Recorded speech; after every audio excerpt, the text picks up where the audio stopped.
अस्सलामुअलैकुम वरहमतुल्लाहि वबरकातुहू। मेरा नाम अरीश राजपूत है, मैं अरीज ऑनलाइन अकेडमी की ऑनर हूँ। आप सबको मैं इस प्लेटफॉर्म पर एक बार फिर से खुश आमदीद। आज के इस वीडियो में हम नेम के लिहाज से उनके लेटर का जो डीपी है वो बनाना सीखेंगे। एक्चुअली नाम ही हमारा डैनियल पॉल है, तो डैनियल पॉल का जो फर्स्ट लेटर है वो है डी और पी।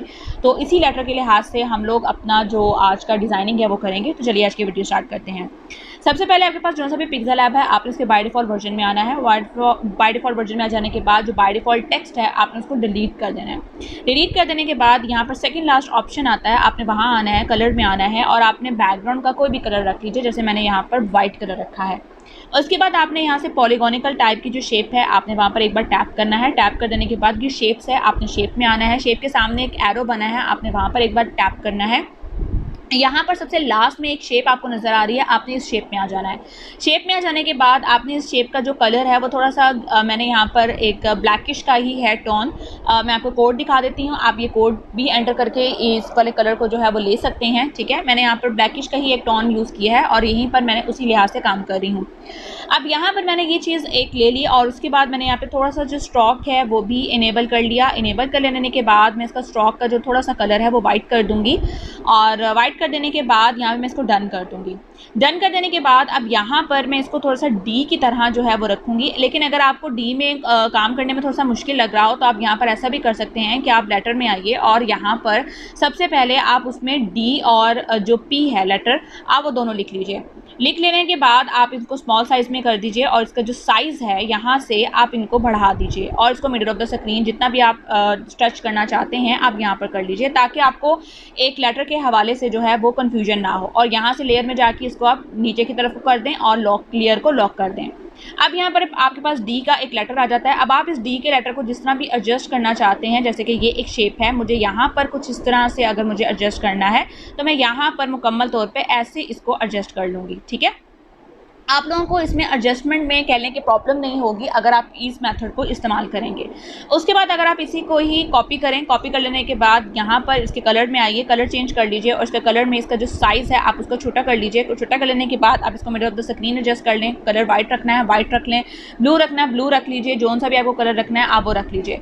लेयर में आइए, लेयर में आ जाने के बाद इन दोनों को आपस में आप मर्ज कर दीजिए। मर्ज कर देने के बाद आपने यहाँ से इरेज कलर में जाना है और यहाँ से इनेबल कर लेना है। इनेबल कर लेने के बाद ये कलर पिकर है, कलर पिकर में आके आपने जो ब्लू कलर है उसको पिक कर लेना है। पिक कर लेने के बाद आप यहाँ से इसकी जो टॉलरेंस वगैरह आप बढ़ाना चाहते हैं, कम करना चाहते हैं, आप उस हिसाब से इधर आप काम कर लीजिए। ठीक है, और इसको डन कर दीजिए। डन कर देने के बाद मैं अगेन क्या करूँगी, मैं यहाँ से इसी के ही थोड़े से स्ट्रोक में आऊँगी, इनेबल करूँगी। इनेबल कर देने के बाद मैं इस बार स्ट्रोक का कलर वही वाला लूँगी जो मैंने ऑलरेडी कलर फिलिंग में लिया हुआ है कलर।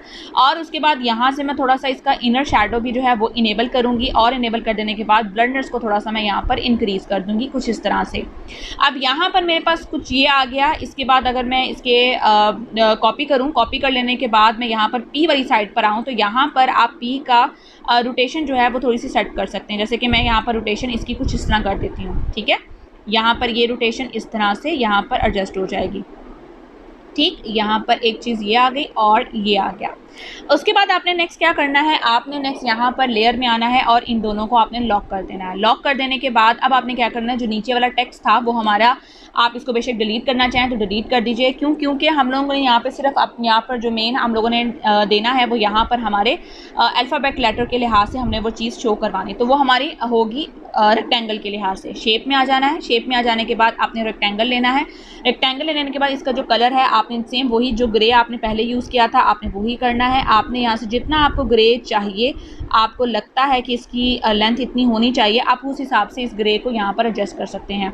मैं यहाँ से इसकी लेंथ थोड़ी सी इंक्रीज़ कर रही हूँ। वो मैं इंक्रीज़ क्यों कर रही हूँ मैं आपको भी बता देती हूँ ताकि आपको अंदाज़ा हो जाए। क्योंकि हमारे पास ये देखें इस वाली जो नीचे वाली जो हमारी डी जो हमने कर्व बनाया है उसकी और नीचे वाली की जो डेप्थ है उसकी जो विड्थ कह लें, जो चौड़ाई है वो हमारी सूटेबल होनी चाहिए, बिल्कुल भी अजीब नहीं होनी चाहिए। तो इसीलिए मैंने यहाँ पे थोड़ा सा इसके ऊपर जो है सर्कल के रखा है। उसके बाद मैं इसको डन कर दूँगी। डन कर देने के बाद मैं यहाँ पर मास्किंग का इस्तेमाल करूँगी, ठीक है। ये मास्क है, मैं मास्किंग का इस्तेमाल करूँगी। मास्किंग को इनेबल करूँगी। इनेबल कर देने के बाद ये जो इन है मैं इन ही रहने दूँगी। मैं नीचे वाली साइड पर आऊँगी तो ये मूव का ऑप्शन लिखा है, मैं यहाँ से मूव में जाऊँगी और यहाँ से इनके जो मेरे जो ये सर्कल्स वगैरह हैं मैं उस हिसाब से इनके सर्कल्स को पहले नंबर पर एडजस्ट करूँगी। दूसरे नंबर पर मैं यहाँ पर वापस आऊँगी बीजियर में, यही जो इसका एंटीना है मैं वो एंटीने वाली साइड पर आऊँगी ताकि मैं यहाँ से अपने कर्व वगैरह की जो शेप है, जिस तरह मैं अपने टेक्स्ट की शेप रखना चाहती हूँ, जिस तरह मैं उसको कट करना चाहती हूँ, मैं उसी हिसाब से ही इसको यहाँ पर रख लूँ, ठीक है। जैसे कि मैं इसको यहाँ से कुछ यूँ इस तरह करके कर्व करना चाहती हूँ, ठीक है, कट करना चाहती हूँ, यानी कि मैंने यहाँ कर दिया और उसको मैंने ओके कर दिया। अब देखिए मेरे पास मुकम्मल तौर पे एक कर्व नुमा जो शेप है वो बनी हुई आ गई है। मैं यहाँ पर आऊँगी इनर शेडो में आके मैं यही वाली ब्राइटनेस लूँगी और इसकी जो कलर है वो मैं थोड़ा सा चेंज कर दूँगी, ब्लैक में आ जाती हूँ और यहाँ पर मैं इतना इसका ब्लर कर लेती हूँ। डन कर दिया। डन कर देने के बाद इसकी भी अगर मैं आउटलाइन लेना चाहूँ स्ट्रोक की, तो आप यहाँ पर इसका स्ट्रोक भी ले सकती हैं। अगर ऑपोजिट कलर में लेना है आप ऑपोजिट कलर में ले लीजिए, थोड़ा सा ग्रेइश में लेना है तो आप यहाँ से थोड़ा सा ग्रेइश में ले लीजिए, उसका थोड़ा सा कलर आप इस तरह कर दीजिए, ठीक है। अब मज़ीद यहीं पर आपने इसी को ही कॉपी करना है। आपने क्या करना है, कॉपी करना है। कॉपी कर लेने के बाद ये क्रॉप है, क्रॉप पे आना है और यहाँ से आपने इसको और जो है वर्टिकल और हॉरिजॉन्टल या कह लें कि टॉप से बॉटम, बॉटम से टॉप की तरफ कर देना है। उसके बाद अगर हो जाए तो ठीक, नहीं हो तो आपने यहाँ से इसको रोटेट कर देना है। रोटेट कर देंगी तो यहाँ पर आपका जो पी का एक ऑप्शन है वो यहाँ पर मुकम्मल तौर पे सेट हो जाएगा। अब यहाँ पर मज़ीद आ जाती है इसकी चौड़ाई, इसकी लेंथ वगैरह, लंबाई वगैरह, तो आप उस हिसाब से यहाँ पर इसको एडजस्ट कर लीजिए, ठीक है। अगर आपको मज़ीद करना है तो आप यहाँ से इसकी मज़ीद चौड़ाई वगैरह कर लीजिए और यहाँ पर आपका एक ये लोगो जो है वो तैयार है। मज़ीद आपको यहाँ पर इसकी लेंथ को छोटा करना है, आपको बहुत बड़ा लग रहा है तो आप इसकी लेंथ को भी मज़ीद छोटा यहाँ से कर सकते हैं, जैसे कि ये, ठीक है। जैसे मैं इसकी भी थोड़ा सा छोटा कर देती हूँ तो यहाँ पर थोड़ा सा ये ऐसे एडजस्ट हो जाएगा। उसके बाद आपने लेयर में आना है। लेयर में आ जाने के बाद आपने इन सब लेयर को आपस में मर्ज कर देना है ताकि ये सारा का सारा जो हम बनाया है हम एक साथ इसको मूव करवा सकें। यहाँ पर आ जाएँ रिलेटिव पोजीशन में, आप यहाँ पर आइए और इनको middle of the screen adjust कर दीजिए। इसके अलावा यहाँ पर आपको जो है मज़ीद काम करना है तो आप यहाँ से इम्बोज में भी काम कर सकते हैं, ठीक है। आप इसकी इंटेंसिटी को, इम्बोज को थोड़ा सा कम कर दीजिए, ठीक है। जितना आपको इम्बोजिंग चाहिए आप उतनी रख लीजिए। इसकी एम्बलाइट जितनी आपको चाहिए वो कर लीजिए। हार्डनेस आपको जितनी इसमें रखनी है आप उस हिसाब से इसकी हार्डनेस को भी कम कर सकते हैं। बैबल आपको जितना इंक्रीज़ चाहिए आप बैबल को कर सकते हैं, ठीक है। जितनी आपको चीज़ चाहिए आप वो यहाँ से कर सकते हैं। इसका कलर वगैरह आपने मतलब इन लाइट वगैरह को चेंज करना है वो कर लीजिए। इंटेंसिटी जैसे मैंने आपको पहले बताया आप उस हिसाब से यहाँ पर मज़ीद काम भी कर सकते हैं और इसको डन कर दीजिए। डन कर देने के बाद लेयर में आइए, इसको भी आप लॉक कर दीजिए।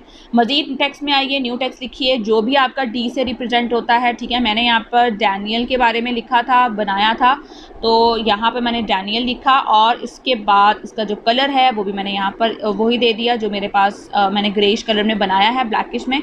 और यहाँ से आपने जो भी आपका फ़ॉन्ट यूज़ कर रहे हैं आप वो फ़ॉन्ट यूज़ कीजिए और इसको यहाँ पर एडजस्ट कर दीजिए, ठीक है। मैं यहाँ पर ये कर दूँ और इसी को मैं कॉपी करूँगी। कॉपी कर देने के बाद मैं इसको पोजीशन से मूव करवाऊँगी थोड़ा सा और यहाँ पर ड्रैग करते हुए लाऊंगी, रोटेट करूँगी और इसमें ओके करूँगी और एडिट में जाके यहाँ पर मैं पॉल लिख दूँगी, ठीक है, यहाँ पर ओके जी। और इसको मैंने कैपिटल कर दिया, डन कर दिया। डन कर देने के बाद मैंने पी वाली साइड पर इसका नाम यहाँ पर लिख दिया। अब आपको इसको बैकग्राउंड को बनाना है। अब मैजिक जो स्टिक है सबसे लास्ट वाला ऑप्शन, वहाँ पर आइए, नॉइस में आइए, इसकी नॉइस को इनेबल कीजिए। अल्फ़ा को आपने कम करना है, कम कर दीजिए। इन्हांस करना है, इन्हांस कर दीजिए। जिस तरह आपको ज़्यादा तरतीब अच्छी लगती है आप उस तरह इसको सेट कर लीजिए और इसको डन कर दीजिए। मोबाइल की गैलरी में सेव करना है, फ्लॉपी डिस्क में आइए, सेव एज इमेज में आइए। यहाँ से आपने इसको जो एरो बना है वहाँ पर एक बार टैप कीजिए, अल्ट्रा में आइए और इसको सेव टू गैलरी कर लीजिए। आपके मोबाइल की गैलरी में मुकम्मल तौर पर ये वाला जो डिज़ाइन है लेटर का, DP लेटर का, आपका मुकम्मल तौर पे सेव हो जाएगा। उम्मीद करती हूँ आज की वीडियो आपको आसान लगी होगी और पसंद भी आई होगी और आप ज़रूर इस पर प्रैक्टिस करेंगे। अपनी दुआ मुझे याद रखिएगा, अपना बहुत सारा ख्याल रखिएगा। मिलते हैं किसी वीडियो में। अल्लाह हाफिज़।